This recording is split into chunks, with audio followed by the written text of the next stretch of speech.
We are back for round 2, part 2 of the 2017 Ledgestone Insurance Open presented by Discraft. This is the Nate Squared commentary team with 3-time world champion Nate Doss and myself, Nate Heinold. Good to be back here on the back nine. These guys have been doing well, I think. It's been a very difficult day. See the wind back there behind Uli. Let's see what they have for us on the back nine. There's birdie opportunities, and there's also big number opportunities to come. But we'll start here on 10. And as you mentioned, it was about 15 degrees colder than yesterday. Disc maybe not flying as far. Hole 10, kind of a wide open power hyzer shot. Yeah, definitely. This one is a big right to left wind. And if you turned the wrong way, you could almost feeling you're throwing into a headwind. But the wind was actually decent for it if you were able to get the right angle, because the wind would just bring the disc right over to the basket. You can see Ricky is now on that slipstream going to the left. And that's got to sit down, actually. And out of bounds. Just, he got it a little, he didn't get it wide enough. While you might be looking at a number of 500 feet, this hole is very gettable and actually easy to go long. So a genius design here. I think a good addition to the course. Really fills out this middle section of the course. And you see both of those drives took huge wind bounces. And Paul, if that was 5 feet further, he was in the water, but he's pretty much parked. Good for Paul. This is what we were hoping he would do, is play well in this middle section. We'll see if he can make that putt and just ride that the birdie train. There's Gregg. Oh, I like this. This has got a good angle, and if it misses that tree, yeah, okay, he's at the edge of the circle. He'll have a nice putt, nice tailwind putt there.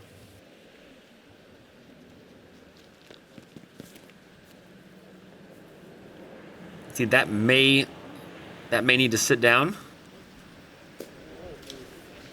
I think it caught some cabbage. Yeah, I think it caught some cabbage. We don't see an out-of-bounds marker from the Jomez boys, so I'm imagining it's inbounds, and he'll have a putt. Boom! There you go, Gregg. We call that dropping the hammer. Gregg is the ultimate hammer thrower, and he is a great putter, and that's what we like to see from the great Gregg Barsby, chewing that gum. Fist bump for the SloMez there. And Josh, that was a tough putt. On his knees, sitting down. Happy. So Ricky's putting for par here. Good for Rick. Make the save. He had a great drive. He just took a bit of a skip. Got his par, though. Somehow Ulibarri is still not out. That's always a good feeling. When everybody else is throwing multiple shots and you haven't putted yet, you're close then. Yeah, it gives you that little boost of energy. I'm going to maybe move to the front of the tee here, even though Gregg made his birdie as well. But, yeah, he's feeling good here. He put it right in the heart. Good for Paul. He's showing a good example of what the players are looking to do here on the middle section of this very difficult course. Uli's back to even par, 10 under for the round, or 10 under for the tournament. Only 2 back. Gregg makes the birdie, ties up Josh. It's getting exciting, but we're only in the second round. Just remember all this stuff when it comes later in the tournament. As we come down to that final round on Sunday, who is going to take the win? These things early on, they might seem insignificant, but everything matters. Hole 11, we talked about this hole yesterday. This is a great sidearm hole. It is a good sidearm hole. Steve Brinster says, why are you not throwing a sidearm? I don't like that flag there. I don't like the power lines. I don't like the multiple power poles. To me, I like throwing a backhand, but yet again, I haven't birdied it yet, so I'm incredibly frustrated about that. But it is a good sidearm hole, and we're seeing these guys line up for their sidearm. And Gregg wraps it around that. Has he got enough distance? He does. So are we going to see your Z Predator or Z4 sidearm today on this hole, Nate? Maybe. We'll have to see how the wind is. I didn't practice it, but it might be time to bite the bullet. I want to change up my game plan on the course. I really need a low round, either on the third or fourth round. So I'm gonna try to go low. And gosh, if Josh is throwing a sidearm, maybe we should all be throwing them. Ooh, good kick there. I think he still would have been fine, but this hole was birdied by more than half the field. This is a hole you have to get. Absolutely. And Paul's step putt just a little high left.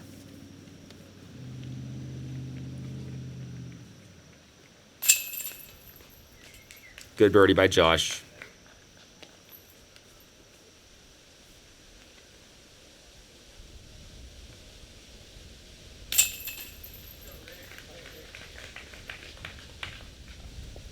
This is what you want. You want easy birdies, especially when it's windy, ones that you feel like you're going to make. And these guys are excited right now because they've picked up the birdies they're supposed to. They got their birdies on 7. They've now got their birdies on 11. And unfortunately for Paul, he didn't get either one of those. But he's hanging in there. Paul is a veteran of disc golf tournaments, and he it will be just fine. We're coming up to the looming water tower hole. I'm not sure how I feel about this hole, but it is very difficult, and it's one that if you execute a great shot, you're going to feel like you're going to get a good birdie. And let's see what these guys can do. Remember, those banners are not there during the tournament round. They are actually all behind the basket. Thank you to the sponsors, but we had to give these guys the opportunity to get the birdie here. Let's see what happens. Gregg's got a good line on that. Oh. And it was a good line, but you don't want to hit the tower. A bad shot probably hits the tower because it's too far. You want to be more right and maybe a little lower. If you hit that tower, you're probably going to roll out of bounds. Yeah, there's a couple of things that to remember here. And Ricky did the same thing and also went out of bounds. I think you're right, Nate. If you hit that water tower, it's 9 times out of 10 you're probably going to BOB unless you hit it real low. I want the folks at home to realize this is a very difficult tee, actually. It's uphill. Mm-hmm. Probably one of the most difficult tees I've ever thrown off in my entire disc golfing career.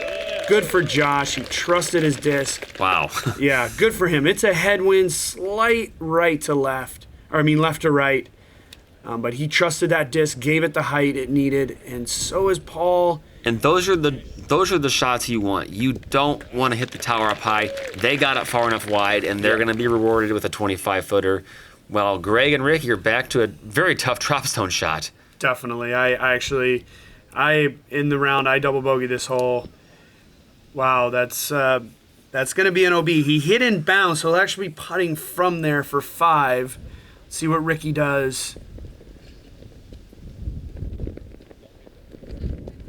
Good for Ricky. That is one of the most difficult holes on the course, or definitely that shot specifically. Good for Gregg. Made a big putt.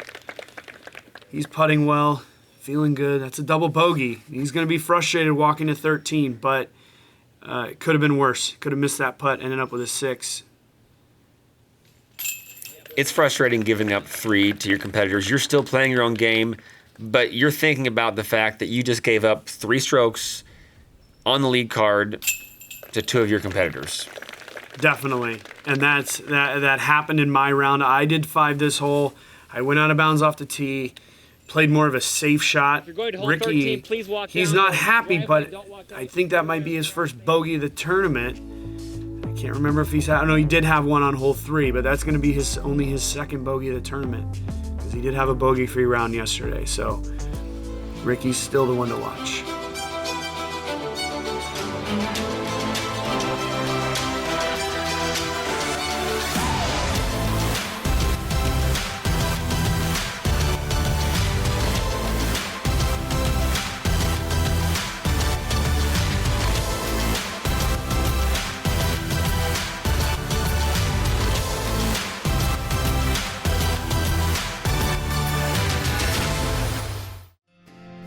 Lifetime warranty, and 1% back to the planet. Tempercraft USA. Temper your thirst. What a beautiful view here. Hole 13, 1,050 feet. Just remember, folks, the world distance record is actually longer than this hole. Hard to imagine. But, yeah, here we are. We're coming into the teeth of the course. And it was a big headwind on this hole. You can see the wind.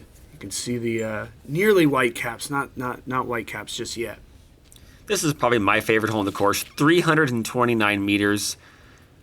With that wind, this is a very challenging par 5, true par 5. Yeah, Josh got a little fortunate there. Took a little bit of a tick, I would say, off the branch.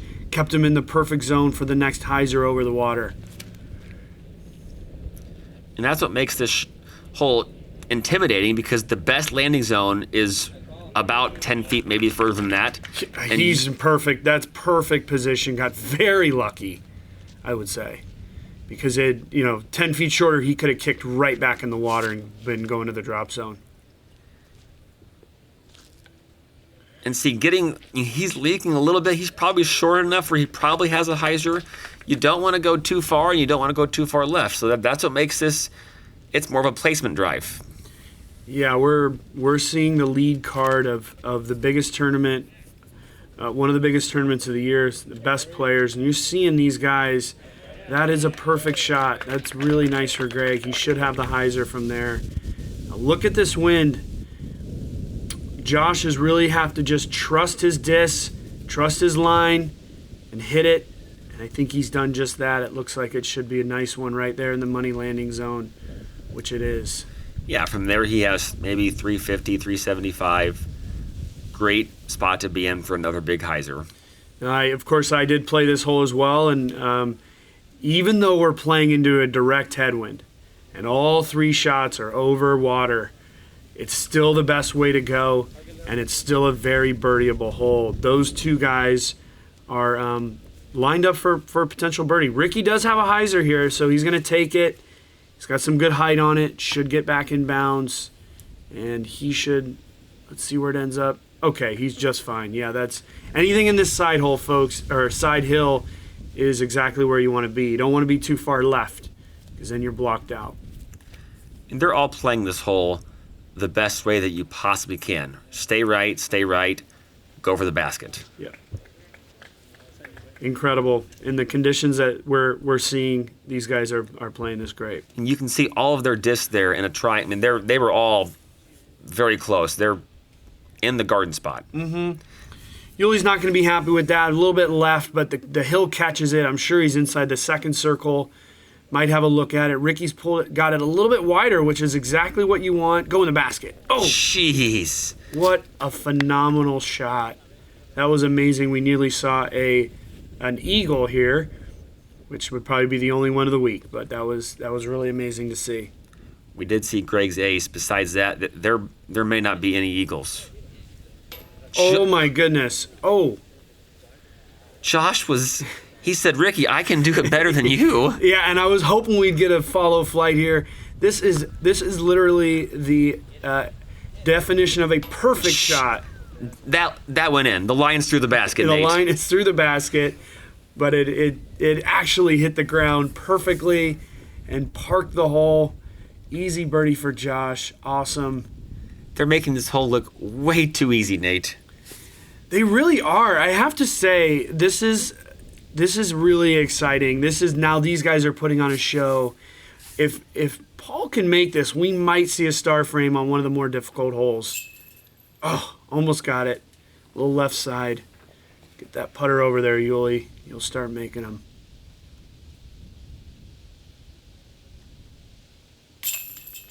And Gregg with his patented straddle putt and his little run and wave. He's a great birdie there. Ricky actually kicked out a little bit. He's probably 28 feet here.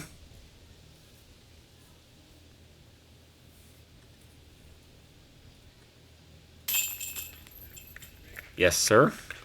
The good putting from Ricky continues, but really the guy everybody's watching is Josh. He nearly put it in, just like Ricky, but that shot was just awesome. He gets the birdie off to hole 14, which I'm interested to see the numbers on 14 because I would think it was one of the more difficult holes. I know I bogeyed it, and I saw a lot of other people bogeying it as well. So we're off to 14. Great job by the lead card here on the par 5. We have a battle. 15 under for Josh, 12 for Gregg, 12 for Ricky, 11 for Paul. It's getting exciting. Speaking of hole 14, you wanted the numbers. Played as the third most difficult hole yesterday, only 6 birdies. Those 6 birdies must have been impressive because this hole, I looked at it in the wind. That's 800 feet into the wind, ropes left, lake to the right. Who designed this course? That guy is evil. I think he's an evil genius. This is a great hole. It really is. The tee shot is awesome. This is a beautiful shot by Josh, right in the garden. But now, just for perspective, remember this on everybody's. He's throwing into a direct headwind, probably 380 feet. So while, whoa, what a great shot if that gets all the way, and it did. Oh my, Nate, that's as aggressive as you can possibly be off the tee there. Definitely. We saw him throw a roller yesterday. That was even better than the roller. He might have a chance for one of those 6 birdies. Oh, Gregg hit short. And that may have been a good tree. He was hyzering hard. That may have snuck out of bounds left. He's thinking par now. Uli a little high. See if he can get through. He does. Got to sit down, though, Nate. Got to get on the ground. You know what? That was very fortunate. That was a fantastic. That was out of bounds on a tough side of the fairway. Yeah. Here goes Gregg. He still has to be aggressive here, but there's a big section of inbounds over there just past that bush on the left. Whoa, he went with a turnover. And that's probably just not the right play there. He probably should have thrown an overstable fairway driver and just played it, 250 short as the camera just watches that disc disappear. As we watch it go into the drink and disappear into the murks, Gregg is thinking, oh my goodness, what have I done? Oh, Uli. That is an awesome line. Heck yeah. Beautiful shot. There you go, Uli. That may be one of the 6 birdies today, Nate. That's the Paul Ulibarri we know and love. Took the aggressive line. What's Josh got for us? He's going to be on the left side. I bet he'll be somewhere near the circle's edge, a little bit outside it, but that's a makeable putt. But again, it is a headwind putt. And here's Ricky down by the water. Best shot of the day, I'm imagining, from all the competitors. Took the big high spike. Not his best ever, but it's still putting. I mean, you don't want to miss right in the water, so he was going to miss left. Gregg throwing 4 here now. And does pretty well there. I think with the way Gregg's putting, we might see that one go in. Here goes Josh. This patented spin putt into the headwind. All right. Good effort. He wasn't short. Ooh, I think Ricky wanted that one. Yeah, the way he's been putting today, we would have expected that one to maybe go in. His second shot was further back than we thought. He was probably only 325, 340, and he was not the best ever, but a par there is gaining strokes, Nate. Yeah, definitely. And I want to mention something about Gregg's putt. You can see Gregg was trying. It was a headwind. He got the nose down. It just shot down. Gregg's going to end up with a double bogey here. Ulibarri flips the script on everybody, getting the birdie, making a big gain on Gregg here, 3 strokes. And Gregg is now, in the last 3 holes, taken 2 double bogeys. Of course, with a birdie sandwiched in between. He's back down to 10 under. But we still have a great battle here. Josh is holding strong, as we would expect him to do. And as you said, Paul is picking up steam, and we get to hole 15, uphill par 3, Mando left of this tree, kind of, ropes left long and out of bounds right. It plays like 360, Nate. It really does. Now, I want you to remember, this is now turning back the other way. There's actually a wind right off of the left shoulder. And really, I stepped up here, and I'd been throwing driver, and this was now a mid-range for me. It was sort of put it in that slipstream, let the wind just drag it right to the basket. Of course, these guys are going to be worried about overturning it or maybe just not turning it enough. So it's definitely enough to make you think. That looks great. I would imagine this should be inside the circle, and it is. Nice shot for Josh. The leader, we would expect nothing less from the leader of the tournament, feeling the best of everybody at the current stage of the event. Ricky goes with the slow sidearm, gets inside that branch barely. There's the Ricky Wysocki we all know and love. Showing he can do it with both the backhand and the sidearm. That's an easy birdie.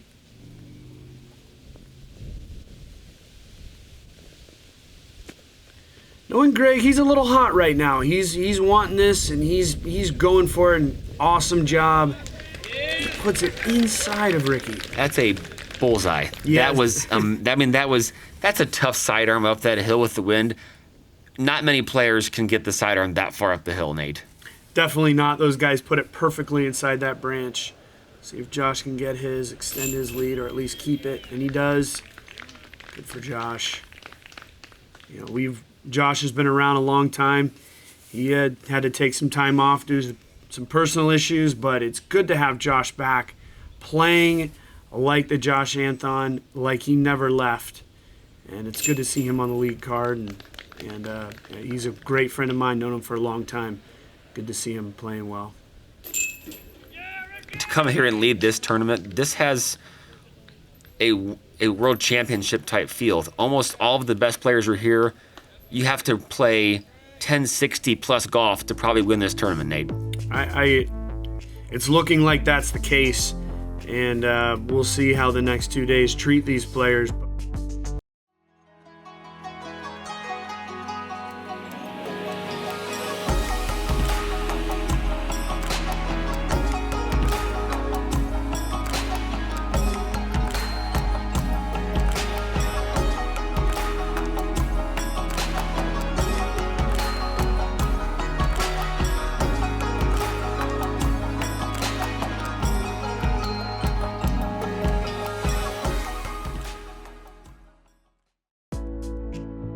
Hole 16, Nate. This is a great par 4. You'll see a lot of rollers here, and I didn't think that was the case. I thought that would be too aggressive, but those guys are so good that roller's the play here, I think, Nate. Yeah, actually, with this wind, I'm not sure if it is the play. We'll see what we see from these guys right now. It's a tailwind, and we're going to see Josh throw the roller. He's a good roller thrower, and he trusts it, but let's see what happens because it's a tailwind, and he's got it in that tailwind, and it's going to be beautiful. He trusted it. The problem that he was thinking, and that was, he's got a shot there, probably with the sidearm, maybe a turnover, but they probably have to stable up. If it's a tailwind, they probably, just make sure it flips over. Yeah, you got to get this angle on it. If you don't put the angle on it, the wind's going to hold it. Ricky threw a flippy disc there, which is awesome, and he's Nate, he was 60 feet yesterday. That was way down there. Definitely. See what Gregg has to do here. It's a dead tailwind.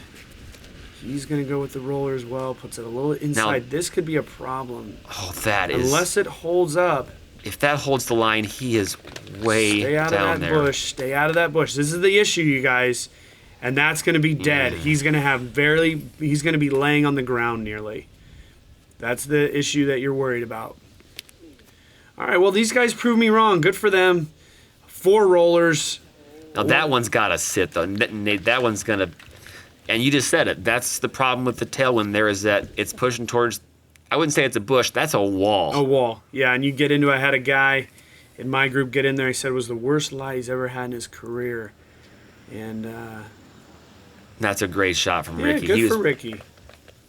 Good sidearm with the mid-range. Julie's got a stretch out here, but this bush really does impede this shot.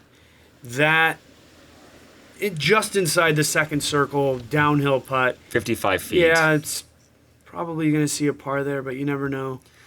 Just to clarify, the Mando here is the power line, so that... power pole, sorry. So it's in the caddy guide that way. Great shot by Josh. Gregg, actually, it wasn't... Gregg has a clear view of the basket here. He is very fortunate, and you know what? Good for him. He got a little lucky. His disc could have went another foot, and he would have been laying on the ground. Yuli's going to go at it. Jeez. And that's the risk there. It was straight downhill, fast green. If he misses that, it has a chance to roll away, Nate. Yeah, we're seeing a great dynamic in this group. A lot of back and forth. Right at that moment, Paul was the best player on the card, and now he is going to take a bogey when these guys are looking at 3 birdies. So it's just, again, good course design. very challenging holes. Anything can happen, and we're seeing that right here, right now on Jomez.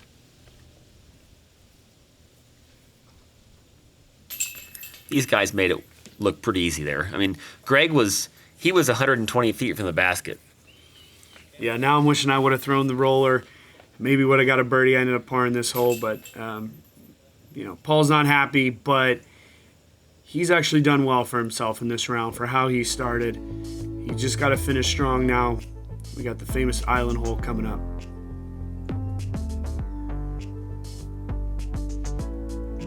Hole 17, Nate. How intimidating is this hole, standing on the tee? It's very intimidating. You know you want this birdie. 87 meters, 285 feet. It's only a mid-range, folks, but you're throwing over water into a very small green from front to back, wide from side to side, but it is intimidating. We're looking at a strong left to right wind here. And this is kind of a birdie or bogey hole. 41% of the field birdied it, and 47% of the field bogey or worse. And Josh kind of just shorted it, hit the dock. Yeah, he played it to the right. The crosswind is pushing it right. He hit the dock.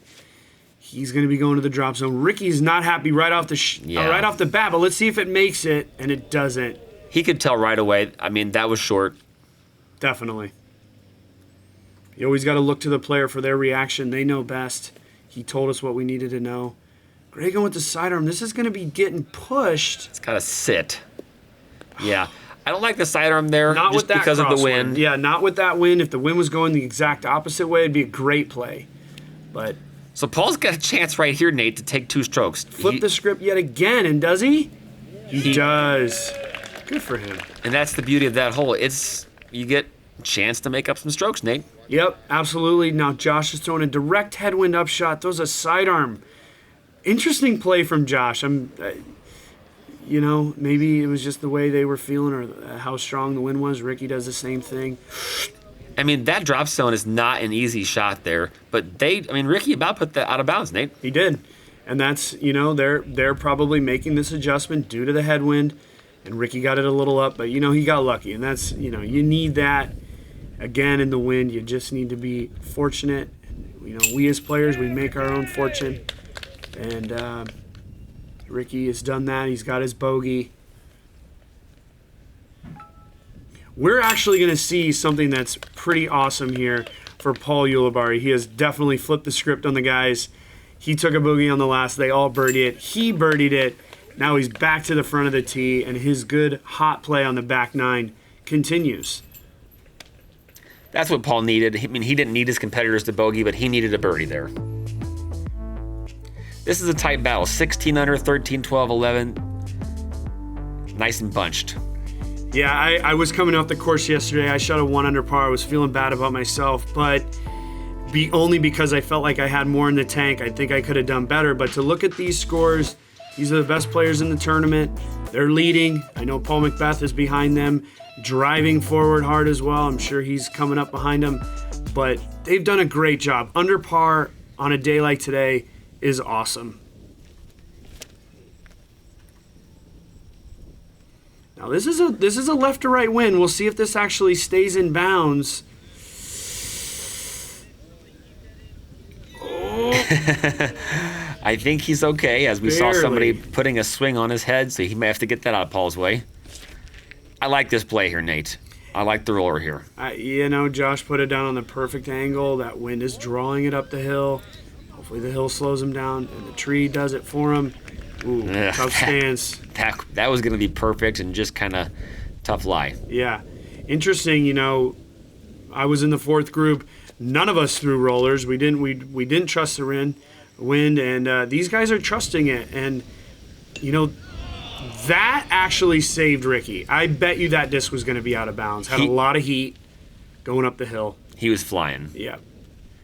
I actually like the sidearm here with this wind. I mean, and Gregg has such a great sidearm. And he's in the garden zone. Yep. I'm not sure where the garden is here on 18. It's a tough into the green look. Yuli is hard to see there, folks. We couldn't see it just as you couldn't. We don't know where that ended up, but he might be able to save his par. Ooh! Ricky. Is that going out? Oh. Oh, no.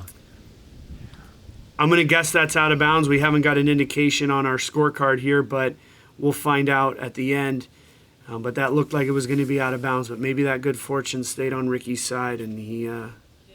Gregg hit that branch there. Ricky was taking an aggressive route. He was trying to make birdie. Oh, definitely. He was going way left, try to skip it up there. And when Josh is throwing a forehand here, you know it's probably the right call. And Nate, that's amazing. That's a fantastic forehand from where he was.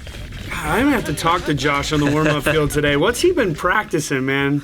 That's awesome. Good sidearm by Josh. He can finish on a strong note here and really continue to distance himself from his playing competitors, which I think he's going to need as the tournament moves forward. It's always great to have some distance between you and the best players in the world, and when you're Josh Anthon, 2 or 3 strokes could mean the world. Looks like Ricky was in bounds. We didn't get any indication, especially at this course, Nate. You can give away 2 or 3 strokes on any hole. Yeah, like that. Yeah, and Ricky's gotten saved 3 strokes today, and Josh finishes strong. If we look at it, Josh, I think birdied 3 of the last 4, but with a bogey in there as well. So good for Josh. He's got the lead still. See if Uli can finish strong. He does. Good for Paul. I think that's a bogey. I'm not sure if what we ended up with there. No, maybe he saved his par. Gregg with the par. Ricky with what we think is a par. Let's see here on the scorecards what it was. We'll give you the... Okay, they all did par there. Josh with the birdie. Great round by Josh, 5 under. I mean, that's in that wind, it's not as impressive as his 12 from yesterday, but it's really only a couple strokes off. Absolutely. And here's our leaderboard. We saw Macbeth there climb a little bit. Colin Bailey just shredded it yesterday. He's up there. Bobby Music, KJ Nybo. It's going to be a great 3rd round of golf, Nate. Yeah, so we've gotten through the first 2 rounds, everybody. It's been exciting. We've had some crazy weather. Let's look to Saturday. It's moving day. We'll see what players. I know myself, I'm looking to move on up, put myself in position. It's going to be exciting. I think the winds are going to be calmer. We're going to see some low scores, Nate. We'll see you tomorrow.